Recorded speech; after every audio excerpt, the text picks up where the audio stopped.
जो समसामयिक और व्यक्तिगत समस्याएं हैं,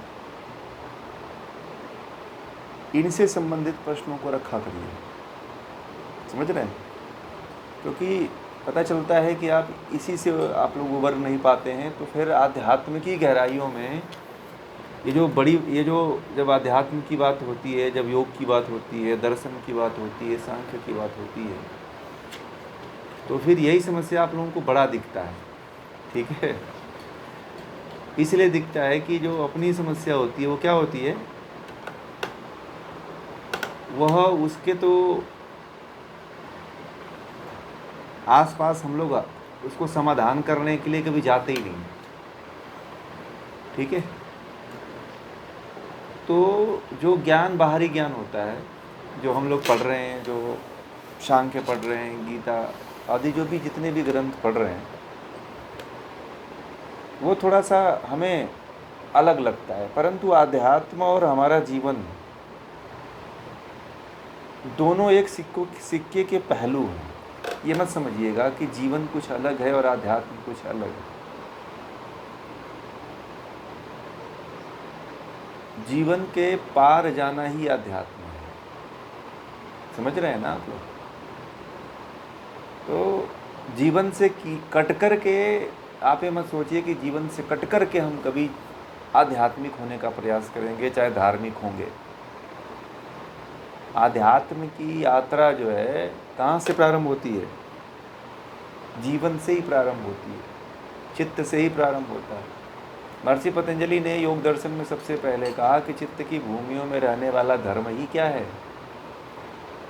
समाधि है ना? तो जीवन जो है, आपकी मूलभूत जो समस्याएं हैं वहीं से प्रारंभ होता है, और आध्यात्म जब ये समाप्त होता है तो आध्यात्म का प्रारंभ हो जाता है। धार्मिक और आध्यात्मिक होने के लिए पहले अपने जीवन से ऊपर उठिए। आप लोग इतने दिन से हमारे साथ जुड़े हुए हो, तो मैं ये इस पे बहुत दिनों से बात करने के बारे में सोच रहा था कि पता चले कि मैं सोच रहा हूँ कि आप पूरे ब्रह्मांड में विचरण करने के लायक हो गए हो और आप लोग कुएं में घूम रहे हो। कहीं कुएं के मेढक तो नहीं हो? हैं? मतलब मैं ज्ञान बताता हूँ पूरे ब्रह्मांड की, परमात्मा की, आत्मा की, और आप लोग कहीं कुएं के तो मेढक नहीं बन बैठे हुए हैं। मतलब सीमित स्तर पे तो नहीं अपने जीवन को जीते हैं। कहने का मतलब ये तो एक मुहावरा है, कुएं का मेढक। तो कुएं का मेढक होता है तो वो देखता है कि बस कुएं में ही इतना ही बड़ा संसार है, इससे बड़ा कुछ है नहीं। ठीक है? वो समझता है कि मेरा ही साम्राज्य है पूरे कुएं। तो इसलिए जो है सबसे बड़ी बात होती है कि अपनी जो मूल समस्या है उन समस्याओं पे चर्चा करके आप ऊपर उठिए। ठीक है? पता चले कि आप लोग अध्यात्म में इतना आगे बढ़ते चले जा रहे हो और 99 वाला सर्प काट दे तो फिर व्यक्ति कहाँ जाता है? खेलते हैं ना, लूडो बड़ा खेलते हैं, बड़ा फेमस आजकल मोबाइल पे भी लोग खेलते हैं। तो पहले बड़ा खेलते थे, तो 99 वाला सर्प काटता था तो कहाँ लेके आता था?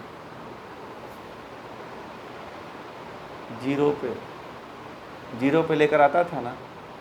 तो ऐसी ही स्थिति हो जाती है जब हम अपनी समस्या को नहीं दूर कर पाते हैं। इसलिए आप लोग इतना पढ़ रहे हो, आध्यात्म में ग्रंथों का स्वाध्याय कर रहे हो, और जब आप अपनी मूलभूत समस्या पे बात नहीं करोगे ना, तो यही स्थिति आएगी कि बड़ा बड़ा ज्ञान लेने के बाद भी आप गिर सकते हो। क्योंकि आज आप लोगों को एक मूवी भेजा था, देखा आप लोगों ने? स्पिरिचुअल मूवी, योग दर्शन वाले ग्रुप में मैंने डाला था, तो शायद आप लोग देखे कि नहीं देखे। हाँ, समय ही नहीं मिल पाया होगा, नहीं देखे। उसका मतलब पूरा शुरू से नहीं देखना है, खाली इंड वाला पोजीशन देख लीजिएगा उसको। मैं ऐसे फिल्म नहीं देखता हूँ, समय नहीं व्यतीत करता हूँ, मुझे समझ में आ जाती है फिल्म जो है। शुरू का देख लीजिए, इंड का देख लिए 2-4-10 मिनट, बस बहुत ज़्यादा हो जाता है। तो उतने में आपको पूरी कहानी की जानकारी हो जाती है। उसमें एक व्यक्ति की कहानी है जो जीवन भर जो है परिवार, बच्चे और हर चीज़ में उलझा रहता है, और एक व्यक्ति उसकी उससे मुलाकात होती है। वो बताता है कि जो तुम जीवन जी रहे हो वास्तविक जीवन नहीं है, ठीक है। और वह जो है वो पैरालाइज हो जाता है और उस व्यक्ति को बुलाता है अपने इलाज के लिए, और एक लेटर लिख के देता है कि आप जो है मेरे घर के सदस्यों को, जो आपने मुझे ज्ञान दिया है वही ज्ञान मेरे सदस्यों को दो। बाद में बड़ा खींचातानी होता है, परंतु फिर उसकी बात को लोग समझ जाते हैं, और जीवन जीते हुए, जीवन को चलाते हुए, जीवन के चौथे स्तंभ मोक्ष की तरफ जाना जरूरी है। आप कोई भी बिजनेस करिए, कोई भी धंधा करिए, परंतु मोक्ष की तरफ आपका मार्ग होना चाहिए। उसमें यही बताया गया है कि कोई चीज़ छोड़ो मत। आपका बिजनेस है, नौकरी है, पैसा है, धंधा है, परिवार है, बच्चा है, सब कुछ है, किसी को छोड़ना नहीं है, परंतु ईश्वर को पकड़ के रखना है। क्योंकि जो ईश्वर को पकड़ के रखता है वही एक तरह से आत्मिक शांति को प्राप्त होता है, आंतरिक शांति को प्राप्त होता है, भीतर के कोलाहल से मुक्त होता है, बाहर के कोलाहल से मुक्त हो जाता है, ठीक है।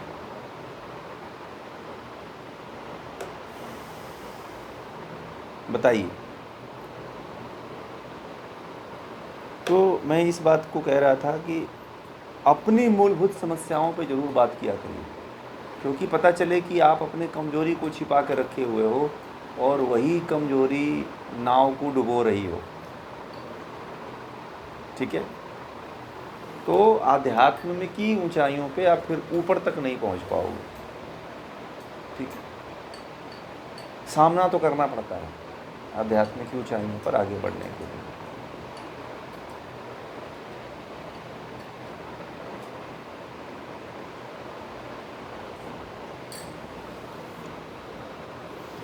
और जब तक आप उससे रूबरू नहीं होंगे, भागते रहेंगे, छिपाते रहेंगे, तो फिर नहीं उबर पाएंगे।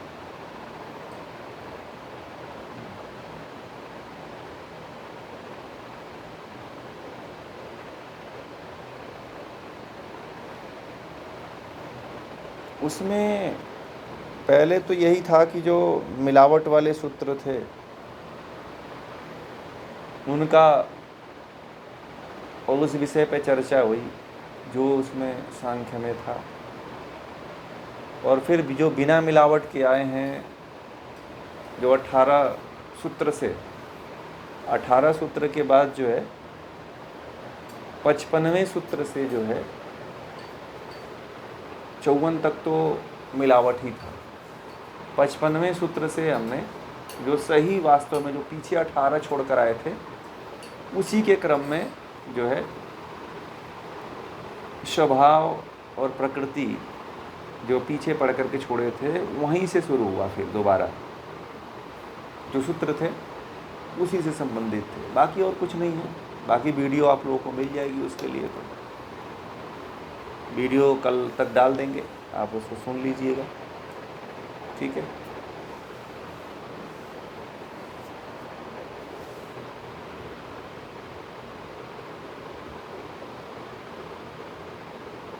नहीं, टाइम तो बदल जाएगा, टाइम तो कोई ऐसा नहीं है। टाइम तो अभी टाइम को फिर मैं चेंज करने वाला हूँ शिव संगीता का।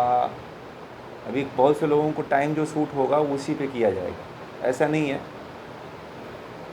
दिन में मुझे समय रहता है तो हम कर लेंगे कभी भी उसको।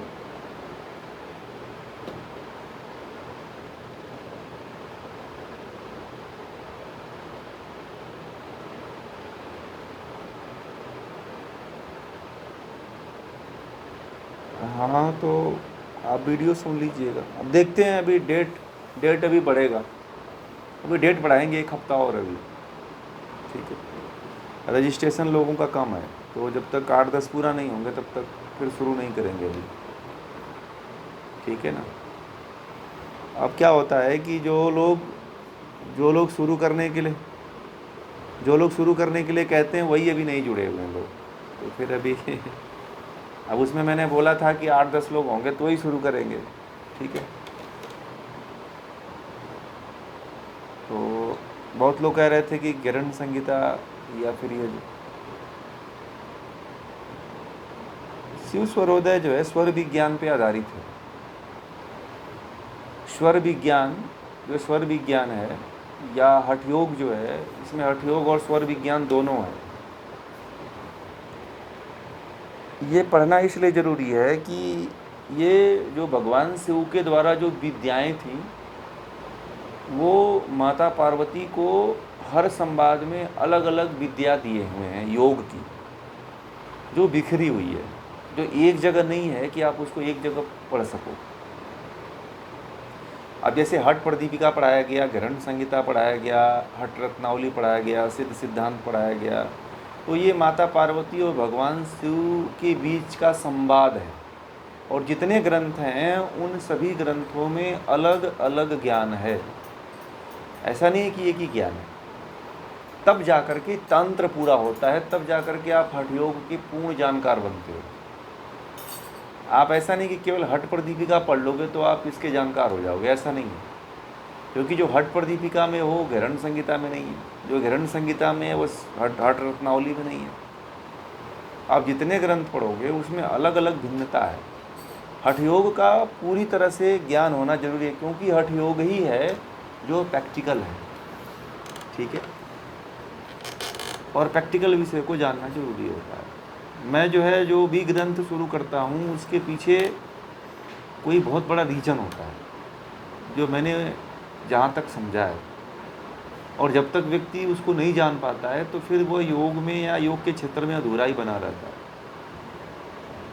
बहुत से ऐसे ज्ञान की बातें हैं जो लोग हठ प्रदीपिका और ग्रंथ संहिता को पढ़ करके नहीं पूरा कर पाते हैं। और ये जो सारे ग्रंथों को जब आप पढ़ लेते हो तब जा कर के तंत्र बनता है, ठीक है। भगवान शिव का अभी इतनी शाखाएं हैं, भगवान शिव ने जितना योग का ज्ञान दिया है उतना कोई नहीं दिया है। ऐसा ज्ञान है जिसके बारे में किसी को नहीं पता है, यही रहस्य की बात है।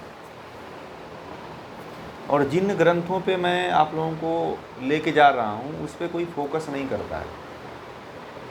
जानने वाले केवल 2 ही ग्रंथों को बताते हैं, बाकी ग्रंथों को छिपा के रखते हैं। और मैं उन सभी ग्रंथों को उजागर करना चाहता हूँ जो लोग छिपा के रखते हैं। आपको बता दूँ, इन ग्रंथों के बारे में कोई आपसे जिक्र नहीं करता है, क्योंकि इसमें बहुत सी रहस्यमयी बातें हैं। गोरख संहिता है, बहुत से, मैंने कितने ग्रंथों को पढ़ा दिया है। वशिष्ठ संहिता है, शिव संहिता है, योग बीज है, ये तमाम तरह के बहुत से ग्रंथ पढ़ा चुके हैं, परंतु कोई इन सब ग्रंथों पे बात नहीं करता है। मुझे बहुत लोग कहते हैं कि सारे रहस्यमय ग्रंथों को आप लोगों के सामने क्यों ला रहे हो। तो मैंने कहा कि नहीं लाएंगे तो कौन जानेगा कि ये रहस्यमय ग्रंथ भी हैं हमारे पास।